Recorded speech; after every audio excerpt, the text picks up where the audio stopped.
wrong. Okay, cool, thanks. Right, so yeah, No we've prob. got Chris, the legend, the man, the myth, the legend, RVK Orcus, aka Chris, in green, playing up to the sort of left top. As Vikings, of course, this map being migration, he would choose Vikings.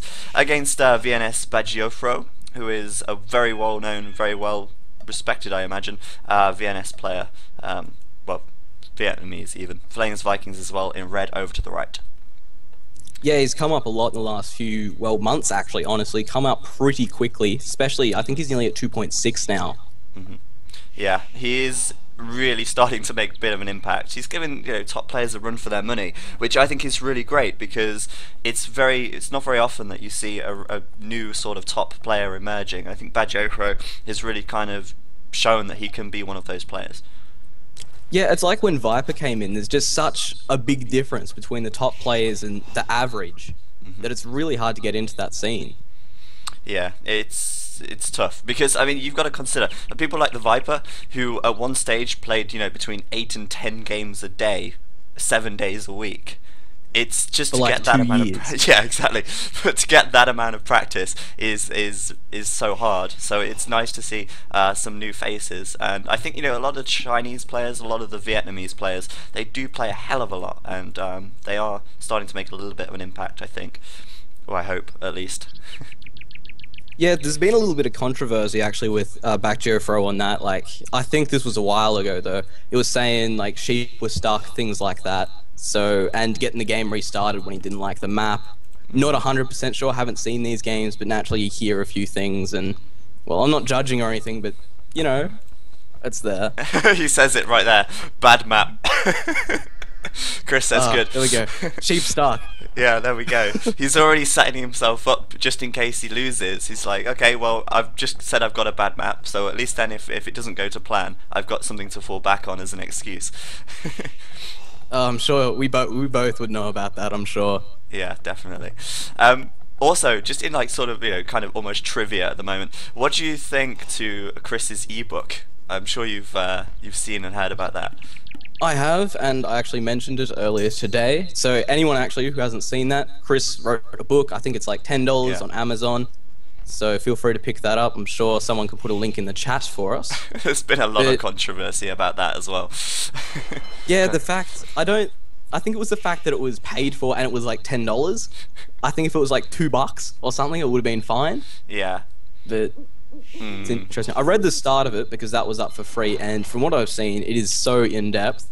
And it looks like it'll be at least 150 pages worth of AoE. Yeah, he did say it would be quite a lot of pages. Thing is, like, with Chris, it's always money. That's the thing I've noticed. If you want him to play in a tournament, there has to be money. If you want him to do anything, it has to be money. And I know I don't want to sound a bit horrible, but it's getting very repetitive and very sort of what's coming around the corner. If Chris is involved, there's going to be money involved. And I don't know if that's a good thing or a bad thing, but he's certainly putting the effort in at least. Yeah, that's the thing with a lot of players. Like, even talking to Viper, I think I was talking to him about this a while ago. About the MOA 2v2, trying to get the prize pool up for that. Knowing him, he's really just in it for the glory. And Yeah. Chris seems to... He's had his glory, he's had his time where he was absolutely amazing. And whether or not he's trying to keep that going or earn a buck or two, Yeah, I don't know exactly. Yeah, he's still going to be, he is one of the legend players. Him and Doubt are going to be remembered for pretty much forever throughout, AoE history. These guys wrote the book, literally, now. Exactly. And you get guys like the Viper coming along and stealing their tournaments. They're going to have to try and make some money somehow else, aren't they? But I think, the book came at a kind of good time. He managed to one-up Doubt in the best of 5. So... riding on that success, I think. Wonder if that was just for promotion. Maybe. For the book. Maybe. Did you know that was coming?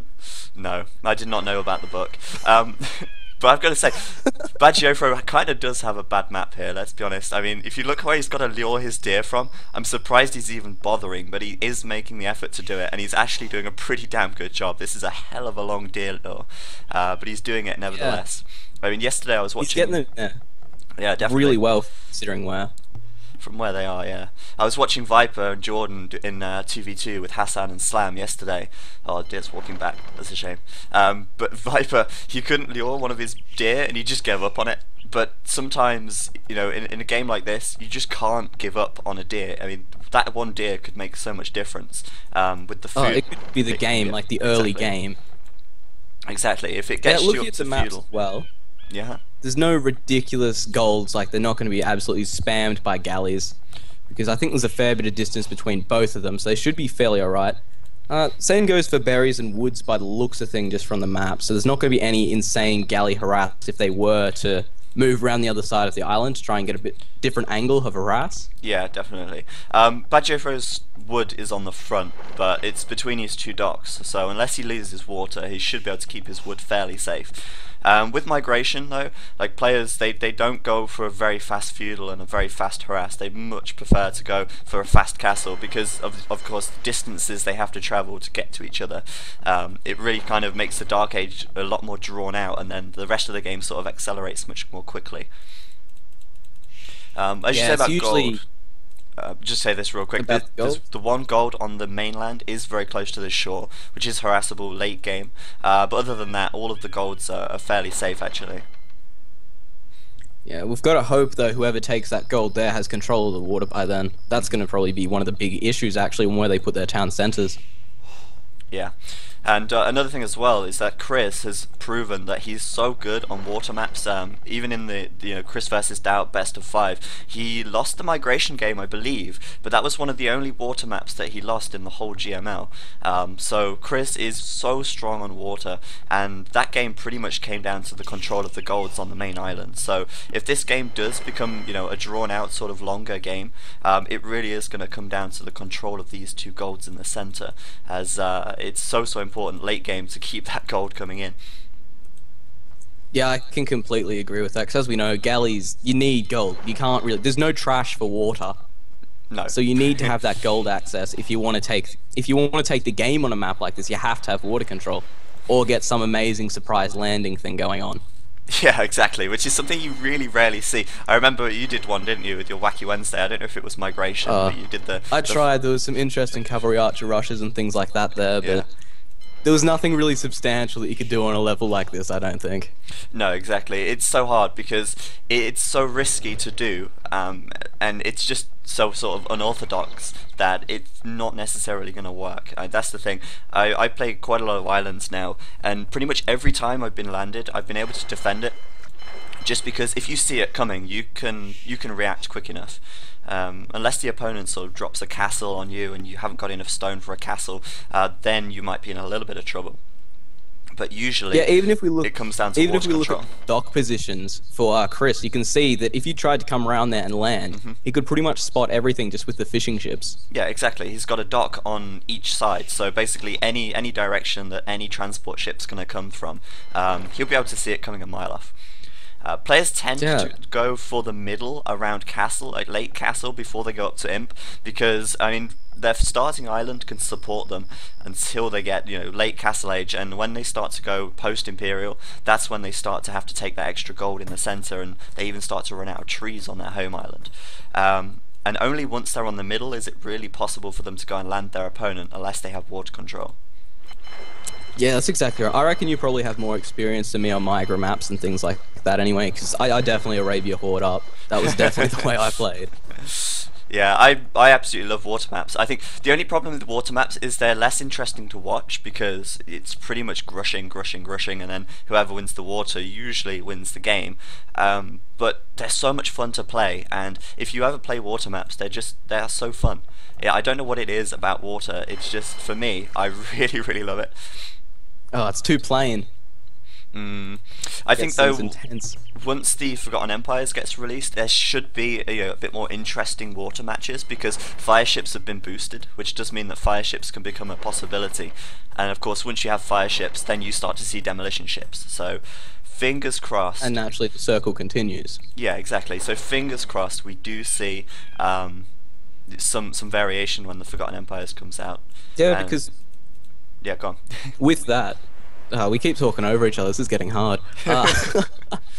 But like you said, with that, I think it's fire ships get 20 plus HP. That right? Yeah, it's plus 20. Yeah. Plus 20. Because that means, I guess it makes fast castling into fire ships a lot more viable as an option. Because Definitely. Yeah. usually if you did it now, they would have so many galleys already, you'd just get cut down too quickly. But that extra HP might be what we need to get in there. Yeah, well, the thing with fire ships is that although they're supposed to be a counter to galleys, well, effectively a counter to galleys, because they're so slow and they have to get up to really close range. You can micro the galleys backwards, so that if you just pull them away and then take a shot and then pull them away, you can usually take them out before they even reach you. But because of that extra 20 HP, it allows them to get into range a little bit faster, and then they can actually get into range and start doing damage, and that's the main thing with them. Yeah, well, I'm looking forward to seeing the change there because, yeah, I'm not going to lie either. I hate watching water maps personally, unless early feudal water can actually be great to watch because you see some amazing micro things. Yeah. Every galley there counts. Exactly, yeah. Early game micro with galleys is usually quite good, but obviously once you get up to war galley, and you've got ballistics, there's not really much you can do in the terms of micro at all. Oh, you can try your hardest, but it won't really make a difference. Yeah, exactly. So we see Chris already going up to feudal, castle even. Bacgioifro's just getting his market down now, and he doesn't have his blacksmith up just yet, so he's going to be a little bit more delayed to castle than Chris is. Chris also sending his first galleys over towards Bacgioifro as well, and Bacgioifro has got his own galleys out already, so he should be able to defend. But getting up to the castle age in a really quick time can be really beneficial, of course. If you get the war galley much sooner than your opponent, it's really easy to start to take water control.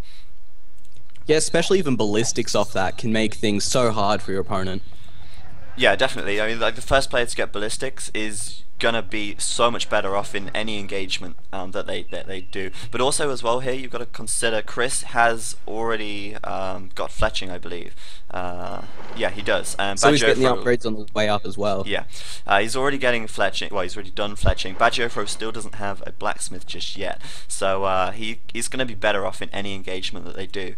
Chris would be pretty wise to kind of hang back still though, because if he does get war galley first +2 as well, then he's going to be in a great position to actually attack. Oh, the upgrades count so much in water maps. Yeah, it's actually ridiculous how much of an advantage you can get with a good tech line. Yeah, and well, the upgrades make so much difference in general anyway, just because if you have, say for instance, 20 galleys and you add +1 attack to all of those, that's an extra 20 attack. A galley only has 6, so you're adding 4 galleys in there for absolutely nothing. Yeah, for what you get for the price, what is it, 100 food, 50 gold? Yeah. So worth it. Exactly, so worth it. But yeah, they're both on +1 right now. Bacgioifro going up to castle. Chris gonna hit castle first. I don't know if Bacgioifro is gonna be too worried by that, because the fast castle time shouldn't really affect things too drastically. But Chris looks like he's got a few more ships here. He's on 12 just now. Bacgioifro is on 11. I mean, that's really not a big difference at all. Yeah, we're starting to see a bit more poking as well by the players now, trying to get some numbers on their opponents where they should be running in straight away as soon as they get war galley or hanging back a bit. Yeah, and we see war galley straight away. Usually when your opponent gets up to castle, it's usually a good time to either try, if you've got the advantage on the water, to take out as many ships as you can, or to basically run away and save your galleys until you can get war galley yourself. We see Bacgioifro just trying to micro his ass off here, try and get as many ships as he can before they get upgraded.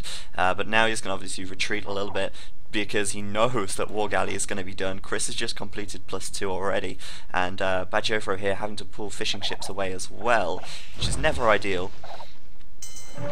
And yeah, those fishing ships are really important, especially because they don't generally have too many on food at this point. It's just relying on those fishing ships, and if they go down, you can lose a lot of villager production if you're not in there to be able to get it back. Yeah, exactly. If we look at Bacgioifro's eco right now, he actually has no villagers gathering food at all. It's all down to his fishing ships. So, he's got to keep them alive, he's got to keep them working. And if Chris can pressure it, then he's obviously going to force these fishing ships away from actually gathering fish, and that's obviously just going to affect Bacgioifro's economy even more. taking out a few galleys there for free. Absolutely nothing wrong with that. And bacgioifro, as I said, forced to run away until he can actually upgrade himself. War galley 58%. He's not too far behind at all, but it's just the lack of fishing time here that's going to put him behind a little bit. Yeah, that's the thing about getting War Galley so early as well. Generally, when you get War Galley, it will force your opponent to retreat until they can get kind of equal terms. So it gives you so much of a chance there to get extra map control, force those fishing ships away, even just mow down a few fishing ships to help hinder your opponent's economy. Yeah, exactly. And for instance, these galleys that are behind, sorry, not galleys, these docks that are behind, any galleys that are made in here, they can be taken out as they get released very easily, as they're separated from the main army. He can even work on taking out the docks, and losing your docks is one of the worst things, because having to rebuild them takes so long, and it really slows down your war galley production. But Chris, yeah, that's the thing as well. Good.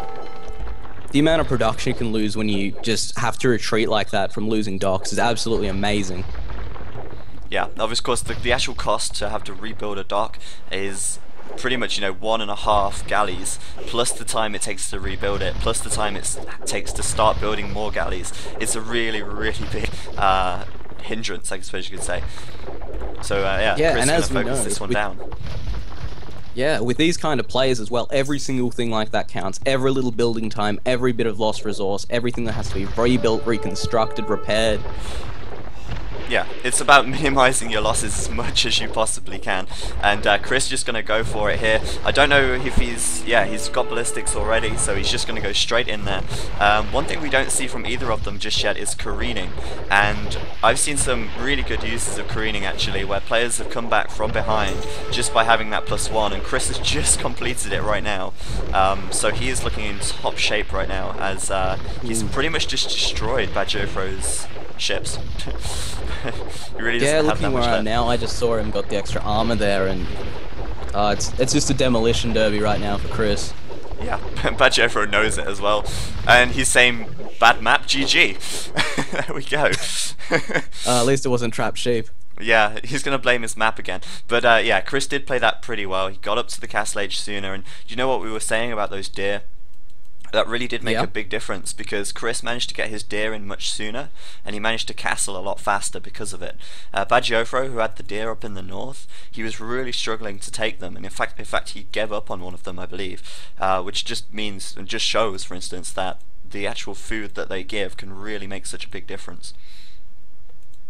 Yeah, just the amount quicker you get the food off the deer is what makes it on maps like this. It really means that you don't need to have so many villages on food, and you can send more to wood or gold or whatever kind of resource you actually need in the situation.